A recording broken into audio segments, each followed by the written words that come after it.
Hey everyone, it's Michael with One Mic Out, and today I'm sorry might offend some women out there, but something that's kind of been irking me a little bit, and it's if anyone knows, no man knows my history, no one knows my history, my true history, as no one should know your true history. However, I was a in the Air Force. I was a technical level or a technical school, I should say, instructor, tech school instructor for a three-level awarding school, meaning that's your once you graduate basic training, you go to your tech school, you get your MOS, you're signed your AFSC is what the Air Force calls it, but it's your MOS, so your essential, your little designator of what your career field, what your job is. The military started this whole trend of, when they started using the military as a social experiment. It started kind of the you could feel the grumblings and the rumblings in the beginnings of the whole woke culture that you see that's running rampant in the military today. You started to feel it back then, and I'm talking like the circa 2014, 2013, 2014, range, and that's when Obama was in office. I mean, it kind of probably started a little bit before that, but you started to see this big push for females into specialized career fields, special operations style stuff, and the Air Force was a great test bed for that to start off that whole thing.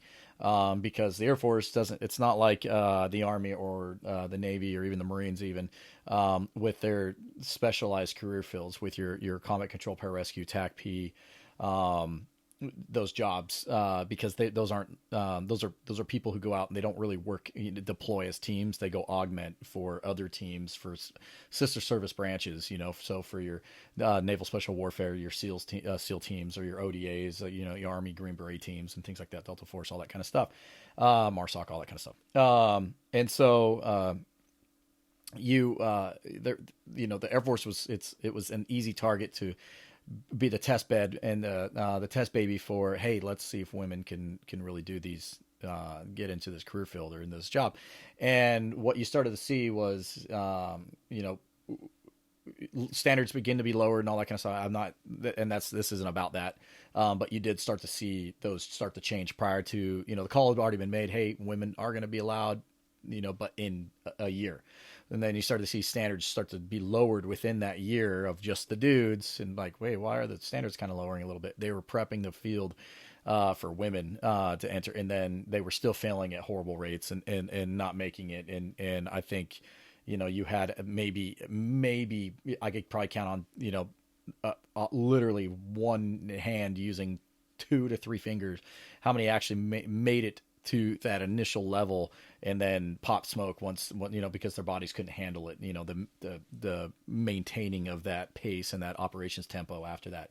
But what it bred and what it created was this culture, and dude, this is all the dude's fault. This is all everyone who wanted to be an operator, who wanted to go get a shit ton of, wanted their own half Mitch helmet or ops core or whatever you want to call it today, their bump helmet type thing, and grow a beard and get pictures with MVGs on and multicams before multicams were really issued and be a thing because everyone was wearing an ABU, and I'm talking Air Force, and you started to see this the female feed off of that, and in the military, just like in a fraternity, sororities, and colleges and all that, you're gonna get the the whores, the hoes, just like, I'm not saying men aren't either, because men are, but you started to get those, and hey, how can I get attention? Well, I like doing what the guys do. I want to go shoot. I want to go ruck. I want to do all this cool stuff. And oh, they're going to allow women to do that. Oh man, if I make myself look like that and do that kind of stuff and show them, oh man, I'll be more accepted. And I'm not saying that there's not anything wrong with the fact that if you truly do have that ambition and that desire to literally do those sorts of things, but you saw a lot of fake people out there who they call them gun bunnies, who go take all their pictures, and they're riding that wave, and there's nothing wrong with riding that wave, right? If you're able to get yourself insta famous, because dudes are very superficial, and we'll just look at surface level, and it's like, oh, pretty woman, gawk, like, da da da da, heart, comment, do all that kind of stuff. Hell yeah, take it to the bank if you can. Guys would if they could, but normally guys don't get that. The guys that get that now are the ones who, are like, oh, look at me, I am greater than that. I don't even look at women. I am so goal oriented and focused on my career and just reading these books and all this other shit that is horse shit. They're just playing you just like you're playing them. But this isn't about that. What this is about is the gun bunny culture, and I'm seeing it, and I'm seeing it today where you're worried about failed relationships and marriages and why they, in the U.S. alone, they're now the survival rate of a marriage is below 50%, and in the military it's much lower than, I think it's like 30. And the reason is because you're seeking for what somebody does. You're wanting to be accepted, and you're targeting and vectoring all your energy towards what somebody does versus who they truly are and the content of their character and everything like that. And that is that is the focal point of the problem. Because remember, we're big dumb apes, right? Drag our knuckles, we're knuckle draggers, and we'll take big club, hit girl, drag away.